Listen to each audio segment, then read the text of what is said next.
Olá, boa tarde a todos e todas. Esse é o nosso encontro Reflexões à Luz do Espiritismo. E como sempre, temos um tema especial. Estamos nesse mês e hoje, fazendo essa gravação no Dia Internacional da Mulher. E vamos falar sobre a questão da autoestima, enfatizando a autoestima, no contexto feminino. Como é que isso se organiza, como é que isso pode ser estruturado. E para conversar com a gente a respeito desse tema tão necessário, tão importante, mais uma vez temos aqui a nossa grande amiga, parceira do MAP, que já fez inúmeros vídeos, a Vera Jacques, psicóloga com uma vasta formação e vivência na trajetória da psicologia. Quero destacar aqui do seu amplo currículo, a formação em liderança do Projeto Internacional de Autoestima, que você fez, com Bob Mando, é assim que fala? Isso, é uma americana. Americano. Então, Vera, um prazer mais uma vez. Agradecemos aqui em nome do MAP a sua contribuição. Queremos lembrar quem está chegando agora, pelo Instagram, pelo YouTube, pelo Facebook, que nós temos dezenas, praticamente centenas de vídeos no MAP. E lá temos vários da Vera, no início da pandemia, a questão do medo,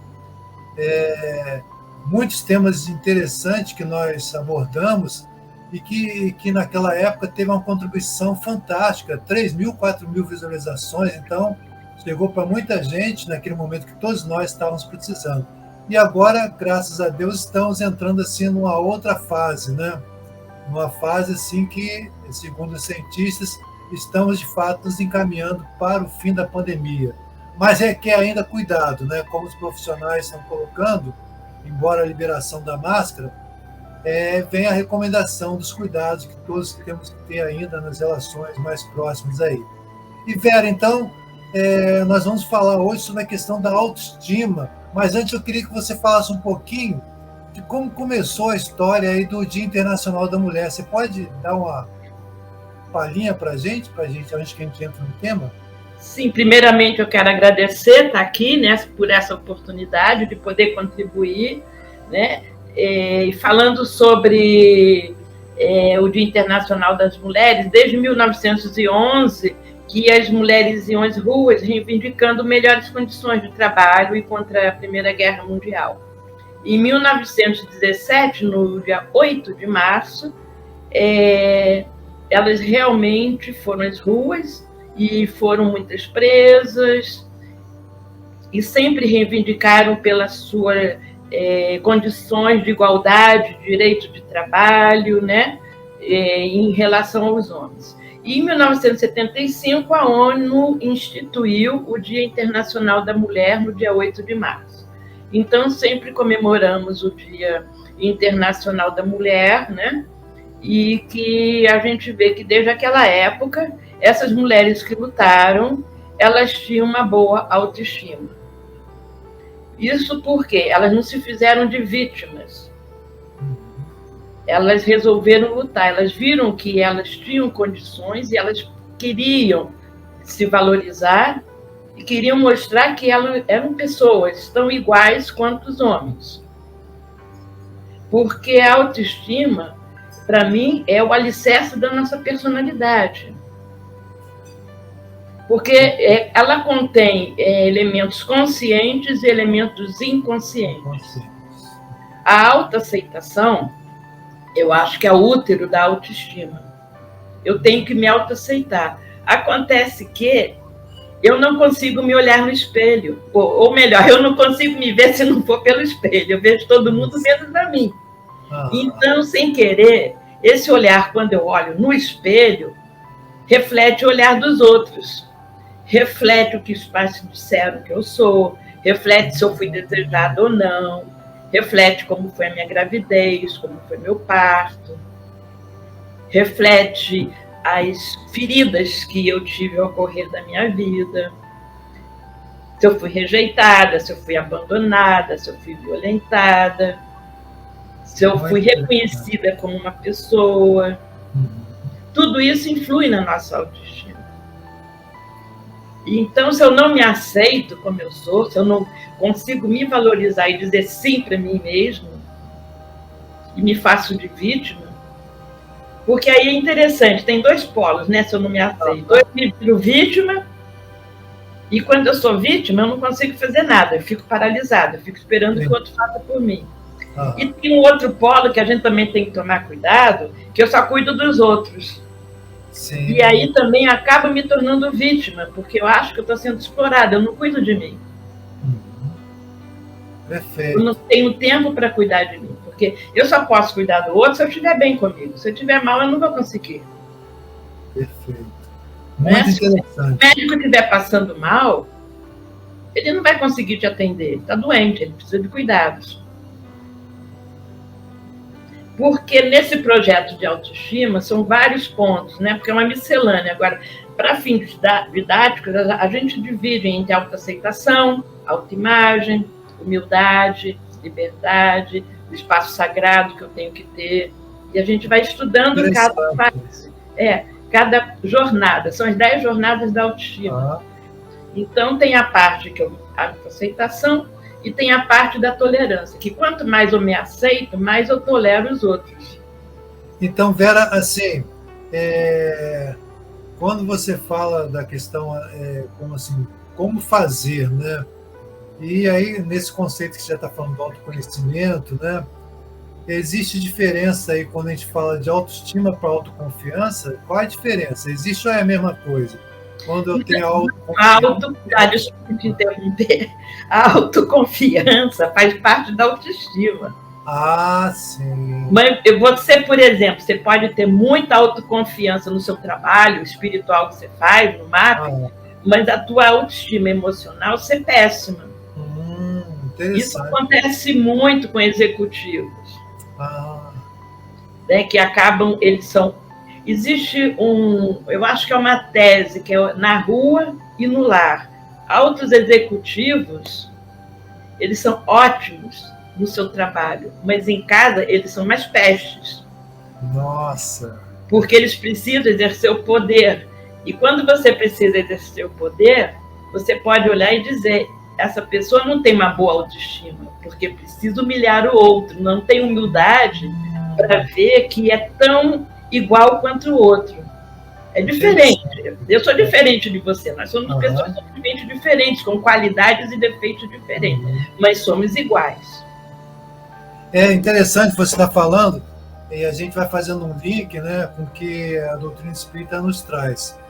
E aí, quando você sugeriu esse tema, a gente falou, como é que a gente pega pelo Evangelho alguma coisa sobre autoestima?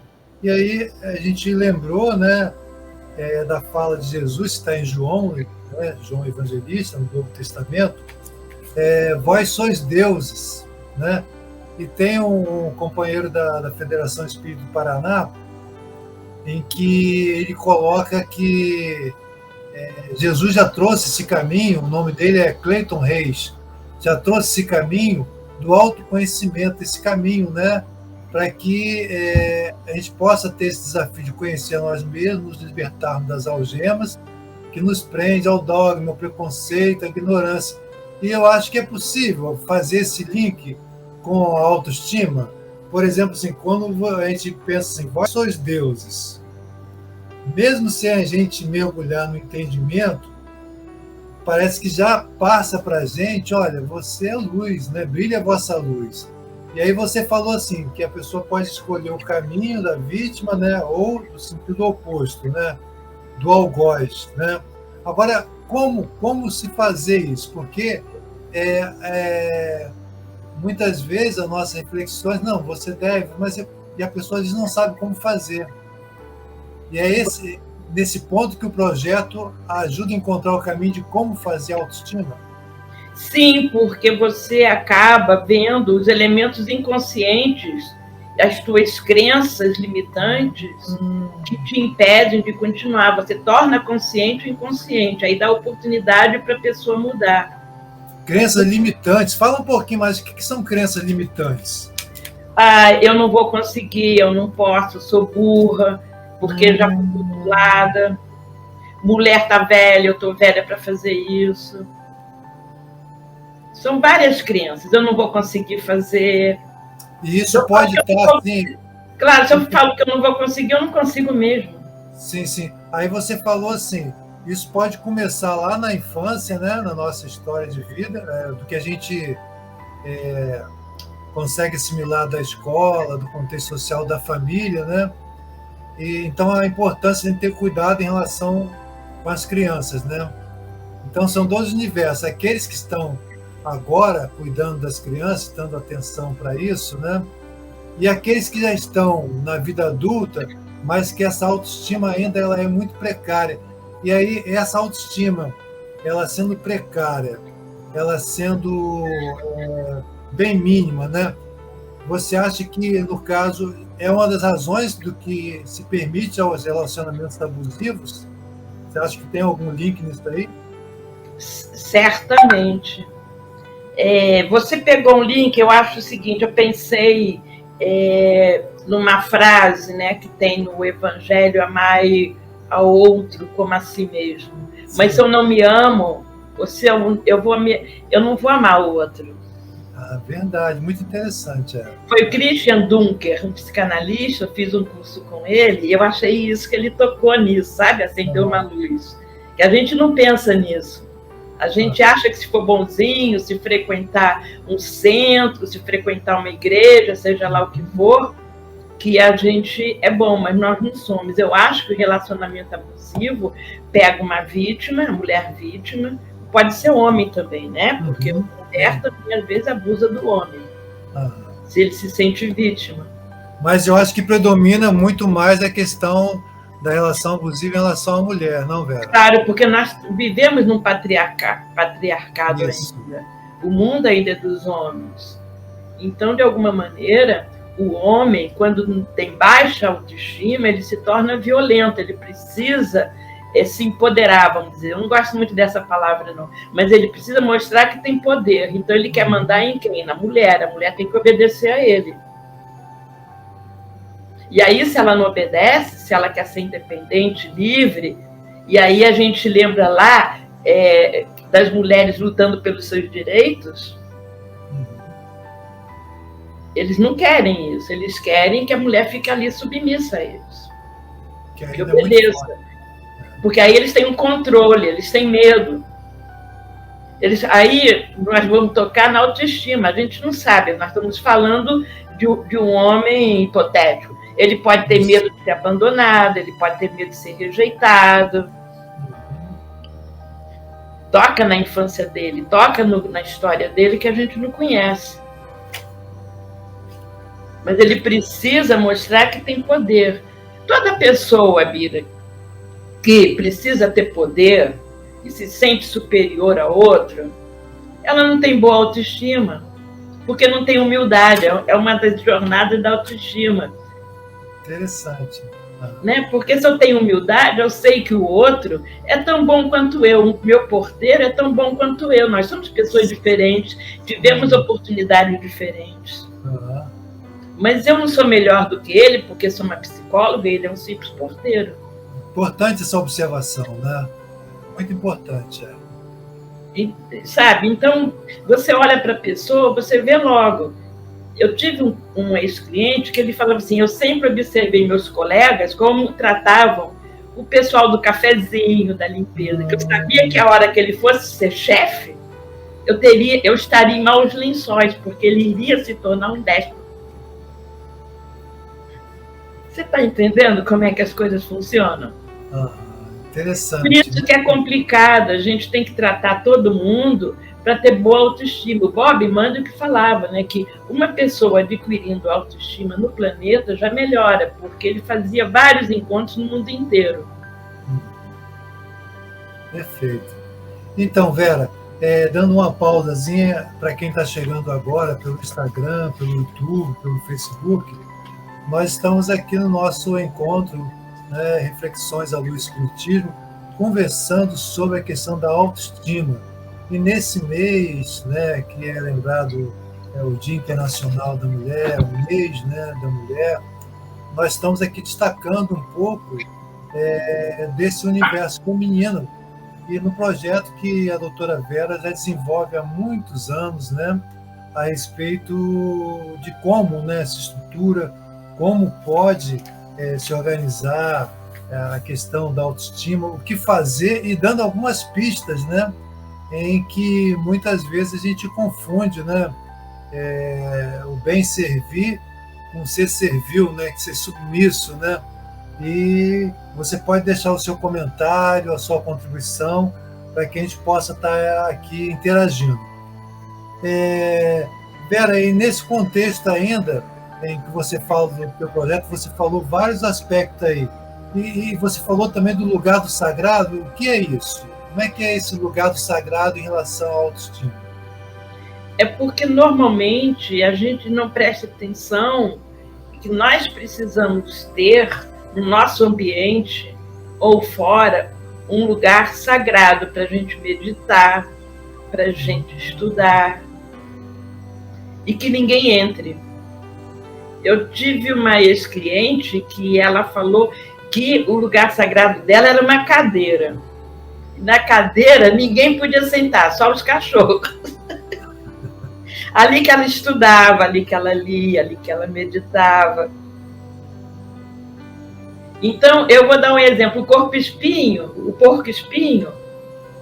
ele é muito molinho por dentro e tem os espinhos. E quando ele se sente ameaçado, ele abre os espinhos, mas ele não joga. Ele só joga se estiver ameaçado. É isso. Eu tenho que limitar um círculo que eu não deixo as pessoas entrarem. As pessoas tóxicas, as pessoas vampiros. Então, quando eu falo da cadeira, a gente simboliza, porque nós somos também matéria, a gente concretiza um lugar sagrado, mas não necessariamente precisa ser uma cadeira. Sim, sim. Pode ser qualquer canto, mas eu tenho que limitar.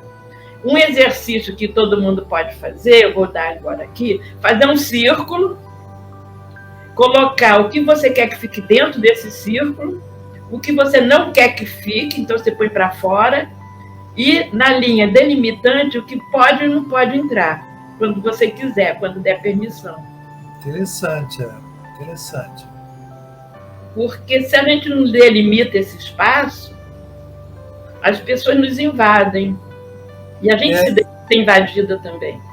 Com certeza. É muito interessante essa reflexão que você está trazendo. E aí, assim, o nosso público aqui, segundo a estatística do nosso presidente Ivan, tem muitos, né, acima de 50, de 60, né, e voluntários, né, muitos voluntários. Nós temos aí, graças a Deus, são mais de 60 mil seguidores e dezenas, algumas centenas de colaboradores no MAP e tal. E quando você falou a questão do lugar sagrado, você acha que pode, muitas vezes, quando a pessoa está num contexto religioso, confundir, tipo assim, não conseguir se preservar em nome, como se fosse para atuar para o outro, aquilo que você falou, né? A gente pode estar envolvido no trabalho filantrópico, de doação, e ter a autoestima extremamente precária, né? E aí esse cuidado ele não tem do que é dele, muitas vezes. Sim, correto. Por isso que toda instituição, você deve saber disso, tem as confusões, tem as brigas, tem as invejas, tem as competições. Porque as pessoas são mal resolvidas. E às vezes elas acham que, como tem a baixa autoestima, que elas conseguiram um lugar de poder. Sim, aí é isso que você falou lá do executivo, né? Muitas vezes o cara ele é lá na empresa e no lar é ao contrário, até com atitudes desrespeitosas e violentadoras, que de vez em quando acontece, né? Muitas vezes, equivocadamente, se fala que a agressão da mulher é da classe mais desfavorecida, mas não. Está em todas as classes, o desrespeito. E aí, como a gente está falando também do contexto aqui do mês da mulher, do Dia Internacional da Mulher, que é hoje, que as pesquisas, os dados estão aí. O valor de salário é menor, né, as condições de respeito também é melhor, a questão do abuso, assédio moral que a gente estudou, né, sobre isso, assédio sexual também, isso é muito forte. Como é que você vê esse tipo de situação também em relação ao contexto da autoestima? Porque, na verdade, assim, muita gente que está nos escutando, está nos acompanhando, pode se identificar. Realmente,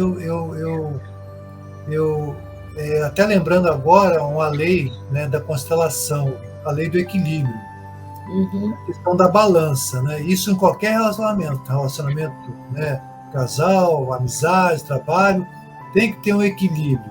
Mas muitas vezes essa pessoa ela está assim, ou vive um momento de fragilidade e não consegue separar o que é dela e o que é do outro. E em nome, entre aspas, de uma caridade ou de uma qualidade, ela está num momento assim de desvalia, de menos-valia, né? Ela está se submetendo, oferecendo tudo para o outro e ela não consegue reter para si. Há aí um desequilíbrio, né? Qual a dica, qual a pista que a gente pode estar dando para as pessoas que porventura estejam vivendo ou se percebe assim, né? Bira, quando eu faço mais para o outro, no fundo, eu quero um reconhecimento que nunca vem, porque eu não tive o reconhecimento lá na minha infância. Sim. Então eu faço para o outro falar assim, como você é boa. Mas só que eu estou sendo explorada. Como você falou, né, na constelação familiar, tem o dar e o tomar. Isso mesmo. Se eu faço mais do que o outro me dá, existe uma discrepância de não troca, né? Existe de uma exploração. De exploração. Estou explorando o outro. A gente não gosta muito de falar essa palavra, mas estou sendo explorada. O Hellinger mesmo fala, né, que se eu estou dependendo do outro como invalidez, eu tenho que agradecer, porque o outro está fazendo mais do que eu. Mas normalmente esse outro fica com raiva porque o outro está são e eu estou inválido. E tem uma leitura também a respeito desse desequilíbrio aí. Olha só que interessante. Aí falando de relações, né? Não só relações no sentido afetivas, né? Casal, mas relações de trabalho com o outro, né? Em que muitas vezes quando você oferece demais, mais ou menos nessa linha que você está falando, você oferece demais, e aí de repente a pessoa foi embora. Poxa, mas eu te oferecia tanto, mas aquilo passa a ser um peso para ele. Passa a ser como se ele estivesse sendo excluído. E aí é o inverso, né, do que a pessoa pode pensar. A gente pode estar refletindo como essa defasagem da autoestima ela pode prejudicar uma relação, né? Quando eu faço muito para o outro, eu coloco o outro em dívida comigo. Ah, interessante, olha. Interessante. Entende? E aí o outro fica irritado, porque se sente endividado. Você está entendendo? Se você toda hora me convida para jantar e não me deixa dividir as contas, uma hora eu vou me sentir, eu não vou não, sabe? Estou me sentindo... Olha, interessante esse exemplo, muito bom exemplo, hein? Não é? Eu vou começar a me sentir mal, porque você está me dando mais. Aí a gente começa a pensar, o que ele está querendo comigo? Sim. É verdade. Porque normalmente o outro vai, sem querer, inconscientemente ou não, querer que eu me submeta às regras dele. Isso, exatamente. E eu lembro também que, fazendo um link com o Evangelho segundo o Espiritismo e com o próprio postulado da constelação, em que quando existe esse desequilíbrio, e é também um processo assim que é complexo, a arte de ajudar ela é complexa, ela não é tão fácil. E o próprio Evangelho, eu estou falando do Evangelho segundo o Espiritismo, tem muita gente que acompanha aqui, mas não é espírita, mas que está lá no Evangelho segundo o Espiritismo, quando vai falar da questão da caridade, do cuidado que você deve ter de como fazer chegar, porque muitas vezes, e acontece muitas vezes, a nossa doação seja ela afetiva ou material, ela é muitas vezes arrogante e desrespeitadora, que o outro se sente menor. Por isso que tem aquele ditado popular, né? O ideal é que não se dê o peixe, mas que ensine a pescar, né? Que a pessoa ela vai submetendo aquilo e quem está na posição de ajudar, às vezes se coloca numa posição agressora, desrespeitadora até, achando que quem vai ser auxiliado tem que aceitar e ser grato. E é interessante que o MAP, né, tem um grande trabalho com a população em situação de rua, né? Muito, né? Diariamente são distribuídas, né, centenas de quentinhas. E nesse período da pandemia, graças a Deus, não parou, houve continuidade. E há muitas situações em que a pessoa chega na população, o indivíduo que está na rua, a oferecer alguma coisa, e o outro diz, não quero. Quem disse que eu quero isso? E a pessoa fala, como? Eu estou trazendo aqui alguma coisa. Então, assim, é uma ilustração meio simplista desse cuidado que a gente deve ter de como chegar ao outro daquilo que, de repente, não precisa. Isso que você disse, o que ele está querendo comigo? Ele me convida, ele está pagando. Então, e aí, fazendo um link até com a dependência química, né? Onde o familiar ele ajuda ou está sendo um facilitador do processo, né? O cara continuar a usar, né? O que você acha disso? Não, eu acho que a pessoa, né, se sente superior e quer ajudar para se sentir superior e para ser reconhecido. A pessoa quer ser reconhecida. Você tem que saber se o outro quer ajuda. Importante isso. Outro dia eu estava aqui antes da pandemia na rua, uma senhora, alguém estava insistindo para atravessar e ela com uma bengala, tacou a bengala dizendo que ela podia atravessar sozinha. Porque de alguma maneira ela não queria se sentir velha, entendeu? Ela não precisava daquilo, porque ele não perguntou, a senhora quer ajuda? Ele deveria ter perguntado, ele pegou no braço dela.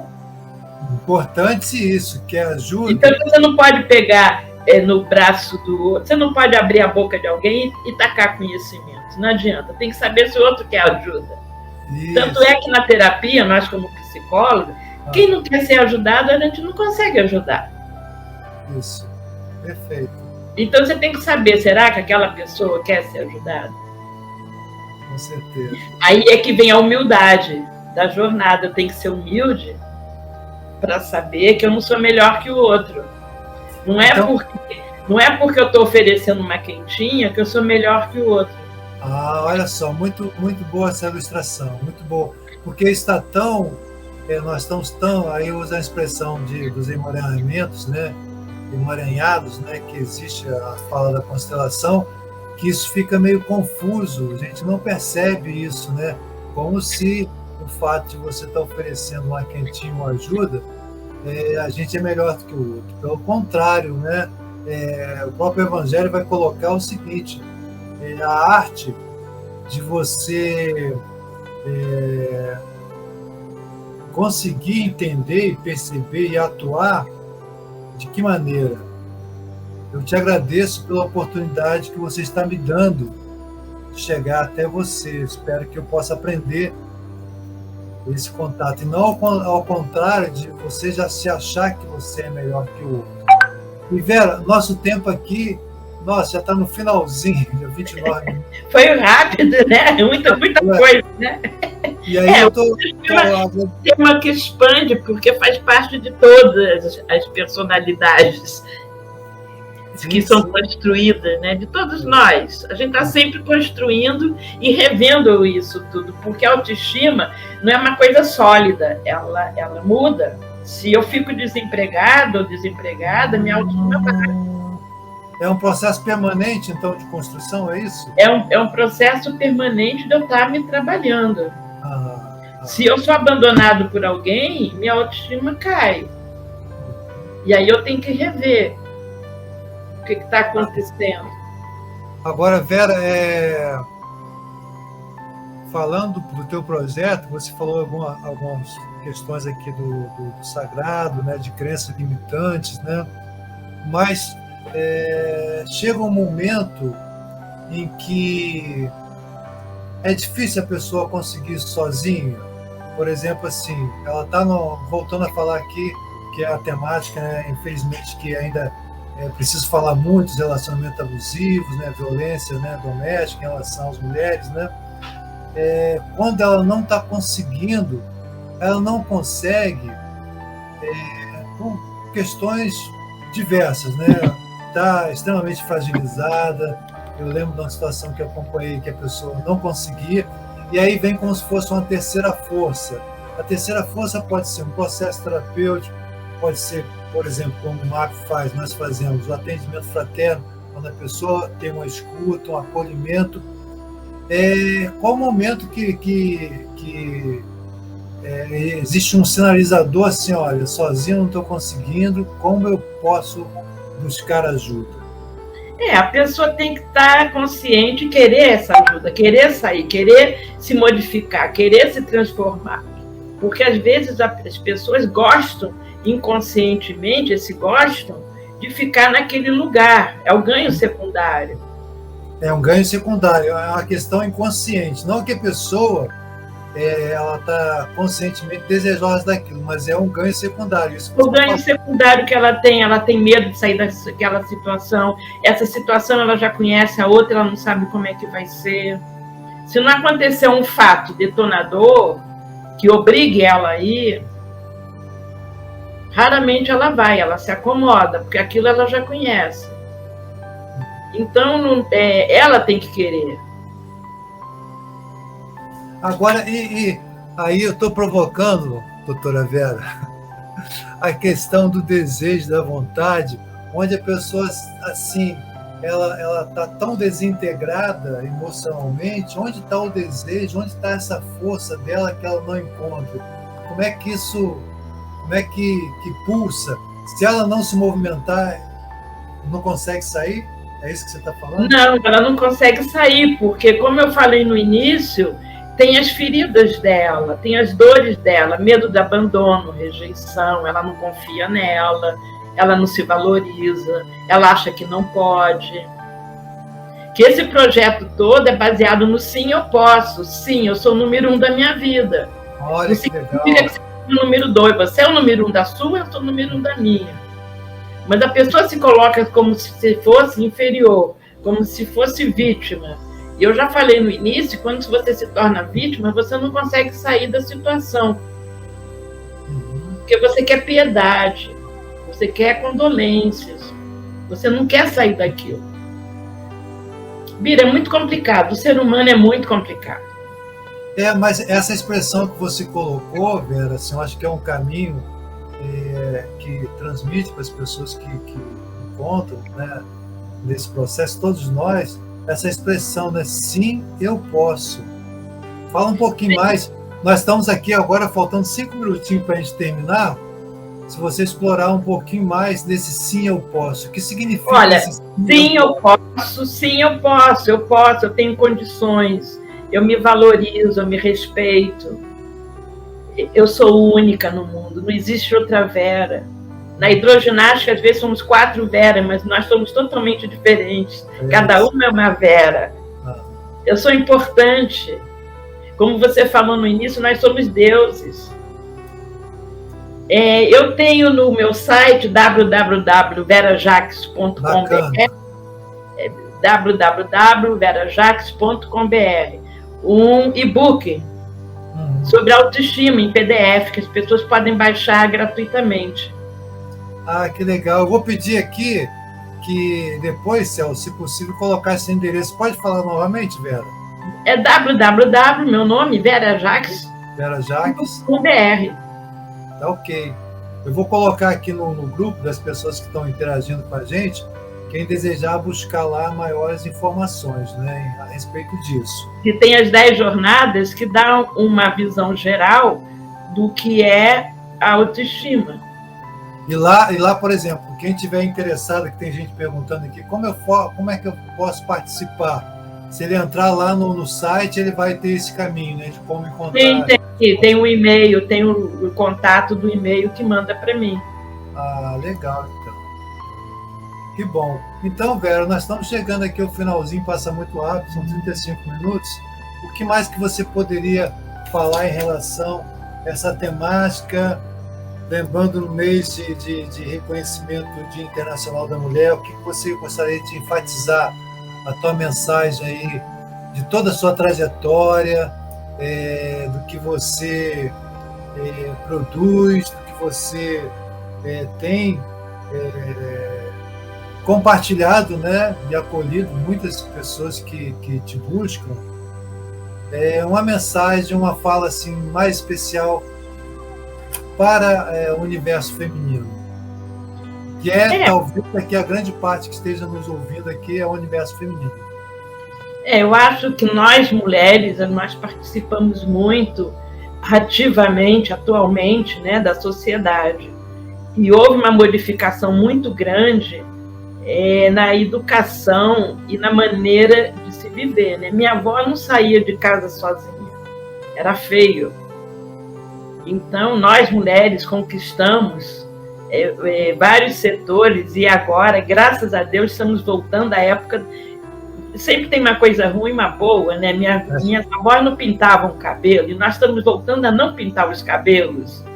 Assumimos que não precisamos ser jovens, precisamos assumir as nossas rugas. As nossas rugas fazem parte do nosso projeto de vida, do que nós vivemos, do que nós sofremos, das nossas dores, das nossas alegrias, das nossas construções, das nossas perdas.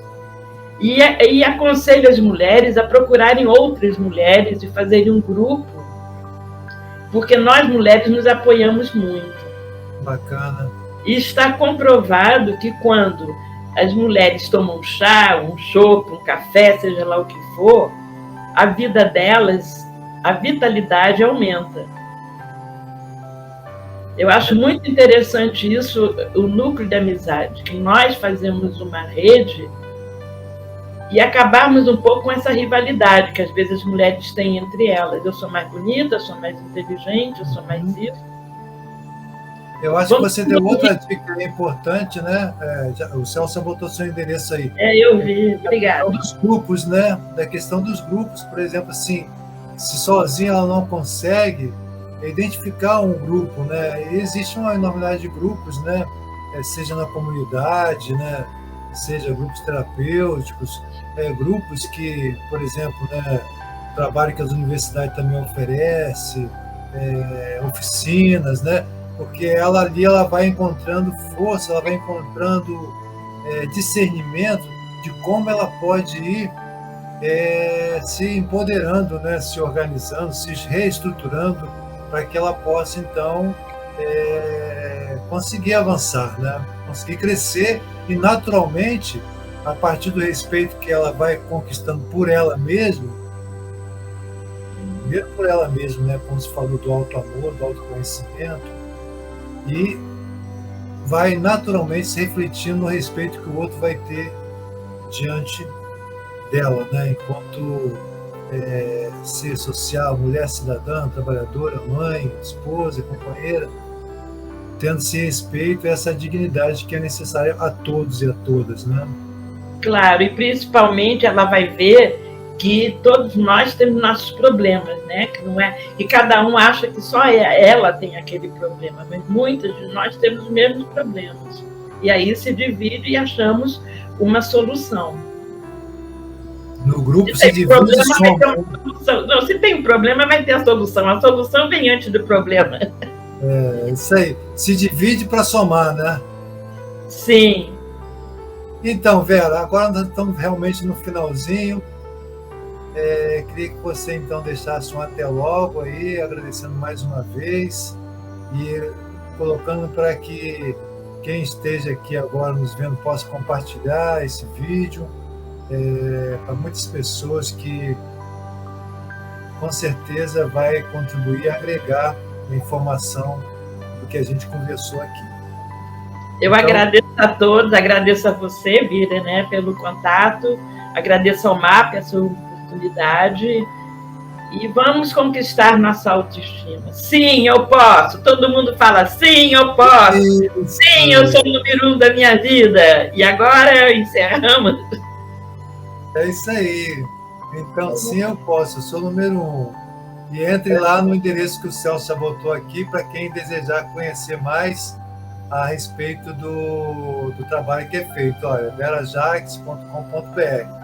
Então, mais uma vez, agradecemos a Vera, essa oportunidade ímpar que estamos tendo aqui, e agradecemos àqueles que estão tendo aqui a participação pelo YouTube, pelo Face, pelo Instagram, e que possam acompanhar toda a programação do MAP, que é vasta.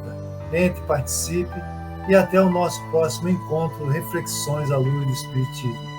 Muita paz, paz e luz, paz e bem, paz.